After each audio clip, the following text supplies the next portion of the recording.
this story is about my story, but it also, reflects on the experience of Afghans in general, and because it's personal, it creates a space for people to feel and care, and hopefully that eventually will lead to a change.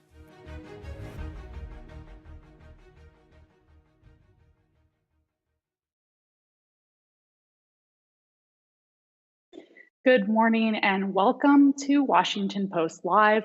I'm Susannah George, an international correspondent and the former Afghanistan bureau chief here at the Washington Post. I'm pleased to be joined today by Sola Mahfouz and Malaina Kapoor, here to talk about their new book, Defiant Dreams: Afghanistan 2 years after the Taliban's return to power and the future of the country's women. Sola, Malaina, thank you so much for joining us here on Washington Post Live. Thank you for having us.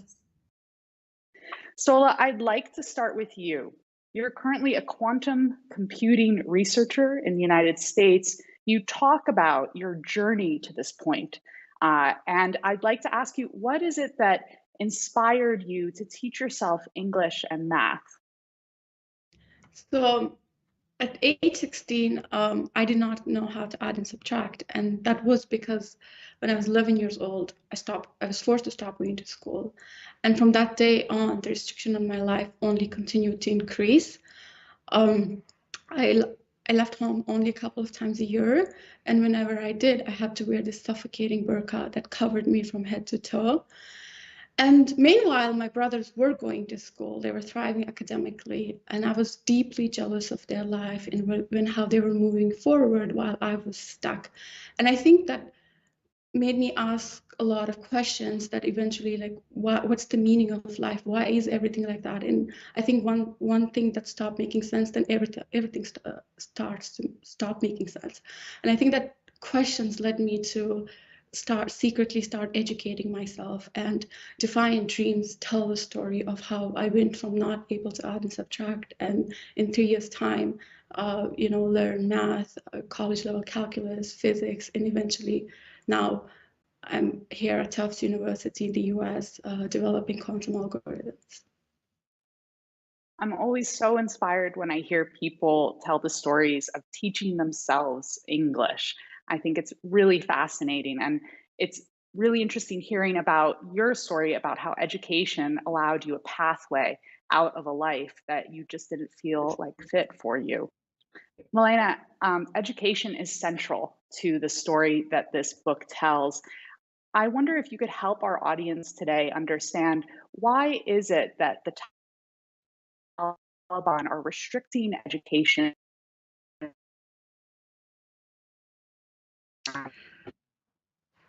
on the public?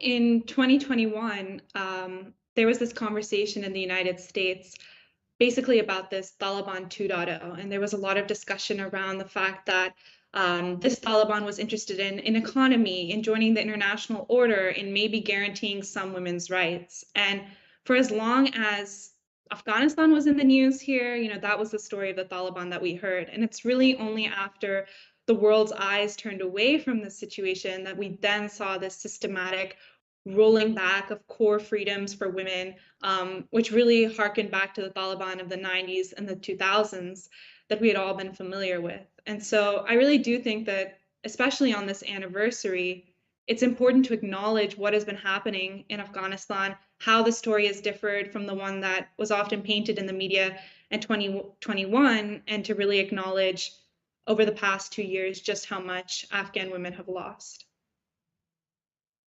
And so on that point, you, I understand, have written this book under a pseudonym.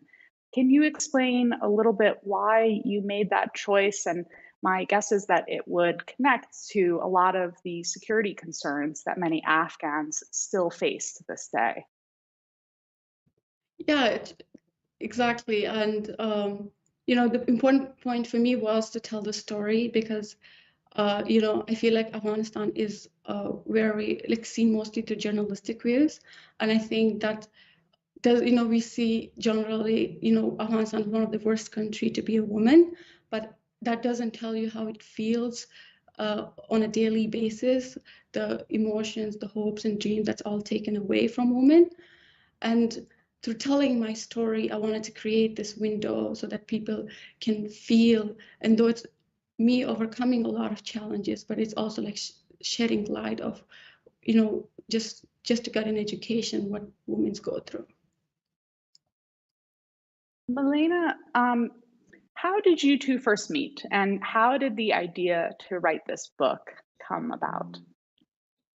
So Sola and I first met about 3 years ago. It was during the pandemic, so we actually could only talk over Zoom initially. And Sola, you know, I think at that point knew that she wanted to tell her story, but was looking for someone to work with. And so we, you know, she started telling me stories from her life, and I started writing them, and that became the basis for Defiant Dreams. I think initially I was really drawn to her story just because of how incredibly inspiring it is. You know, as you mentioned, the fact that she couldn't even add or subtract at age 16, and from that she was able to move so quickly and so far without any of the traditional supports we see here in the United States. But I think on a deeper level, I was really drawn to a central theme, what eventually became a central theme in the book, which is this idea of mothers and daughters, and the fact that history is really moving backwards in Afghanistan. And Sola's mother, for example, is a perfect example of this. As a young teenager, she was a student at Kabul University. She could go out with her friends, she could wear dresses, she could style her hair, study what she wanted, and she eventually became a professor just a few years later. But she had to watch her own daughter not even be able to complete an elementary school education. And now that's a story that we're seeing echoing across the country for so many mothers and daughters. And I think that was a really powerful story that I wanted to be a part of sharing. I was struck in the book when you detailed the Taliban's come to power in the 90s and how some of those incremental changes really reflect what we've seen happen in Afghanistan over the past 2 years after the Taliban returned to power. And I don't know if you were working on the book at this time, but it sounds like you both already knew each other and you were talking to each other about the country's history. I wonder if you, when you were talking to each other, if that's something you reflected on, that you were almost seeing the same types of events, the women being banned from certain parts of public life, music being banned, this sort of kind of this tight control of public life, and especially the lives of women in Afghanistan, repeat itself. Yeah, I think when the US troops withdrew, there was this striking visual representation that emerged on the walls and on the screens. And, you know, the murals that celebrated women achievements over 20 years were either painted black or defaced. On TV too, the TV presenters just disappeared overnight, leaving only male faces and voices behind.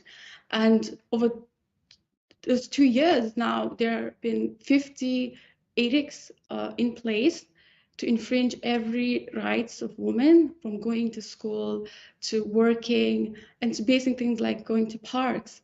And it's just basically to erase women from the public space, just like in the 90s. And it just continues to get worse and worse every day. Yeah, I think that was a real frustration for us because, you know, in a deep frustration, because the book was initially supposed to only go to maybe 2019, 2020, and ending in this kind of political in-between space. But then, of course, as we were writing, we saw all the events of 2021 unfolding. And there are just so many echoes of past eras in Afghan history that we now see today. I remember there's one story that's towards the beginning of the book, which takes place when the civil war was happening in Afghanistan. And Sola's mother, again, had to wear a burqa for the first time. It was the first time that her young son had seen her wearing a burqa. And he actually thought she had gone blind, you know, because she was just in this extraordinarily restrictive covering. And so he was leading her, this little boy, down the streets, showing her the steps as if she really couldn't see. And the family was laughing at him like, you know, this child doesn't understand that there are these crisscross slats. She actually can see a little bit. But of course, upon reflection, his innocent assessment really was right, that she had lost everything, and in many ways she had gone blind. And that's something that occurred decades before what we're now seeing happen in the country. Sola, I'm wondering if you can share one of the stories that you detail in the book about the links that you went to get an education, especially on this day when we are marking the anniversary of the return to power. This is something that a lot of Afghan women are now struggling with, the drive to get an education against the authorities' restrictions. So tell us a little bit about your struggle in that area. So, I was lucky to have a grandfather who was self-taught. So that for me, when I stopped going to school, years later, I realized, well, that still can be a way. And he talked about education. It's like opening a window to the world. And at that time, I just felt like my world was so dark, and I just needed that light to come through that education. And it did feel, even though, initially I did not know English at age 14, and, I would listen for hours to BBC, CNN to learn English. And then I wouldn't, like, for an hour, I would understand a word or two, but it just felt so empowering at that time, because everything else I was dependent on other people and my brothers and father, and that was the only thing that I was able to do. And secondly, I think there was this accepted idea that women are stupid, and I think when I started learning and was able to learn, I think that was like this contradicting this whole image. And my mom was educated, so I think I would look at her, I was like, well, she's not stupid, she's intelligent and wise. And I think and then, I was learning English, and then just by chance, I come across Khan Academy. And though I had this extremely slow dial-up connection, I would watch videos. And then the second one was once I was able to educate myself, I had to prove that to apply to university, I have to prove that I know things. And so I had to take the SAT, and that was not available in Afghanistan. And so somehow I was able to take the SAT, and then apply to universities, and I got accepted. And then there was another struggle was to get a visa. Uh, and it's after like many obstacles I was able to come, but it was not an easy journey. Yeah, I think that SAT story is actually an incredible story, because I think initially, if you look at Sola's story, you might think the most difficult part was using that slow dial-up connection, studying in the middle of the night, the only time she wasn't allowed to cook and clean. But really, once she had reached the academic level of an American college student, she decided she wanted to come to the United States. And it was at that point that she faced so many institutional barriers, because she had to prove that secret education, prove what level she was at. So first she tried to go to the local Ministry of Education to try and get a certificate, but they wouldn't even look her in the eyes because she was a woman, let alone give her the paperwork. Then she tried to take the GED, which I think we all take for granted here, but that wasn't offered in Afghanistan or any neighboring countries. And so the SAT became her only chance at a way out. So she crossed one of the most dangerous borders of the world into Pakistan, the only place where the test was available. This is a border where people are often beaten with electric cables, where men and women have to cross separately, where you have to take multiple vehicles just to get across. And she managed to get into the last testing spot in Karachi, and that SAT eventually became her ticket out. But I think just how hard it was for her to even get to a place where she could sit and take that test really speaks to the incredible obstacles to education that girls are facing today. It really made me think about the ripple effects of a restriction on education for women, that even if it were a restriction of just a few years, women weren't allowed access to high school and higher level education, that the ripple effect it has on the country's women could last much longer. I'm so thankful that you shared that story with us today. I wanted to ask about the role that internet played. You mentioned it a little bit before, and that's something we're hearing a lot of Afghan women say now, that they need more access to internet in their homes because it's what allows them to educate themselves, or what allows mothers to educate their daughters. Yeah, I mean, I think my story would not be possible without internet. I was able to, access internet to learn English, Khan Academy, read books. And yeah, I mean, I think we can be creative a lot with our solutions now, again, because now it's reflected as, what I've been through is now reflected across the nation. And I think technology can play a role to help in some ways. Thinking about credentialing processes or online university educations or access to standardized tests. These are things that don't require the government to intervene and change immigration laws or anything like that, but they can still, I think, have a significant impact on the kinds of access to education that girls have today. We have a question from the audience here. This is from Khurshid in Washington, D.C., who asks, should the United States pursue dialogue with the Taliban? Does the United States and other global leaders, do they have any leverage with the Taliban to help restore education and Afghan women's rights? Sola, would you like to answer that?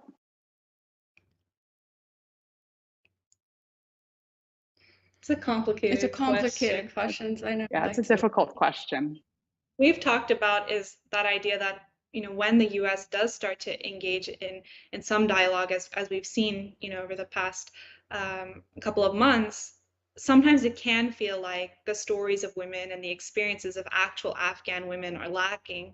So whatever the first steps of a political solution look like in this instance, I think it's about bringing in the voices of people who are affected, and remembering that ultimately is the goal of any conversation.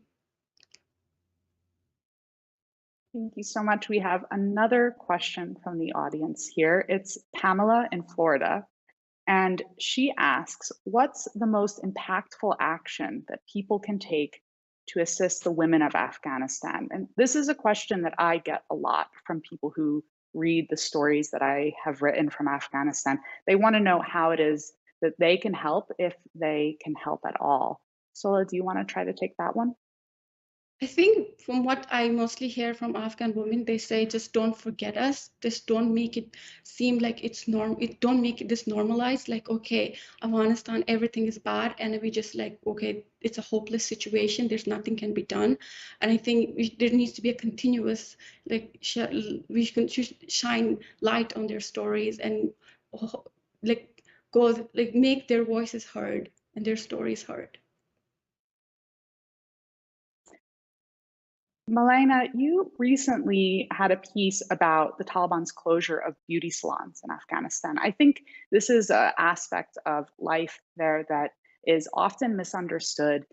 Beauty salons are not seen as essential services in the same way a health clinic is registered by American readers, certainly at first.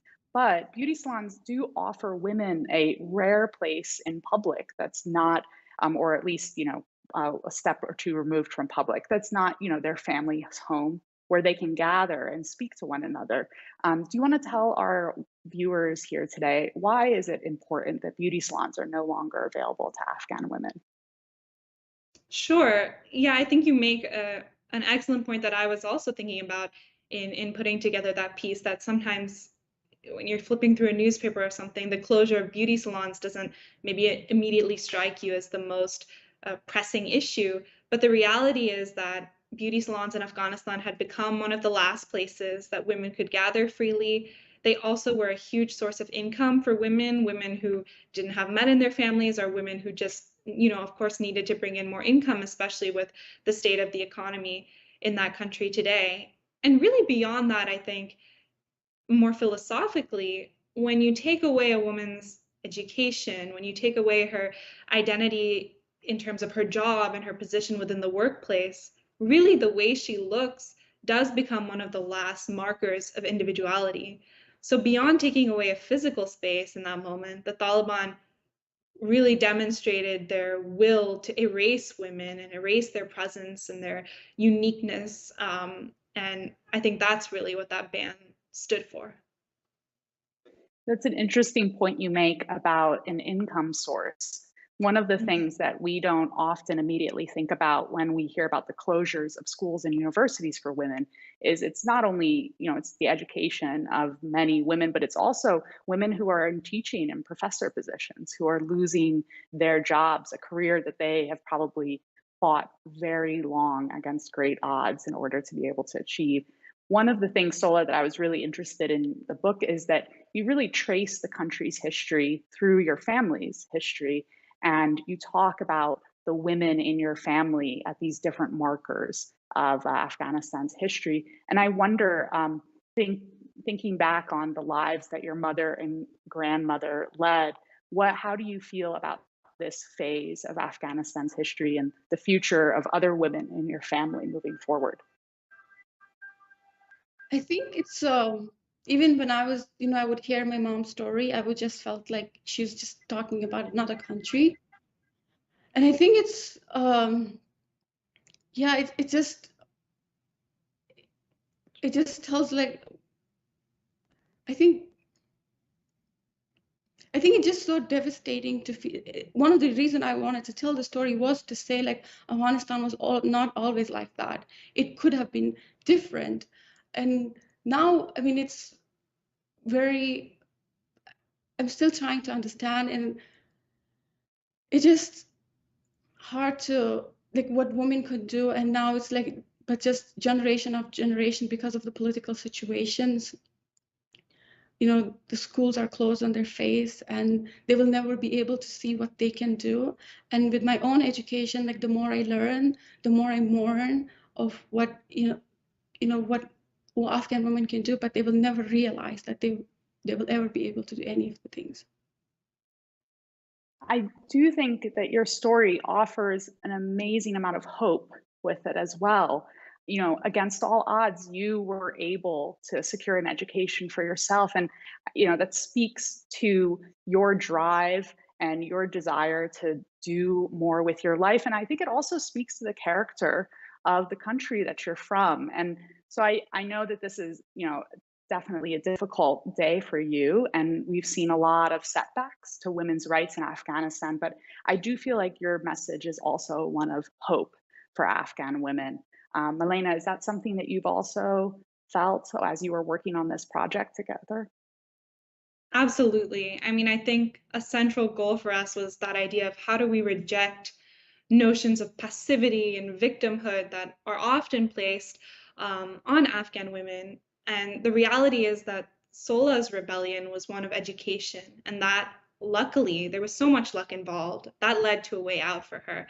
But every day in Afghanistan, there are so many small rebellions that don't directly lead to complete freedom, but might buy an hour or a few days of liberty for women. But an important part of this book was showing that throughout history, there have been women who fight and continue to fight, and hopefully the book inspires those of us in the United States and in the West more generally to think about what our responsibility is in lifting any barriers that we might be imposing, so those fights aren't in vain.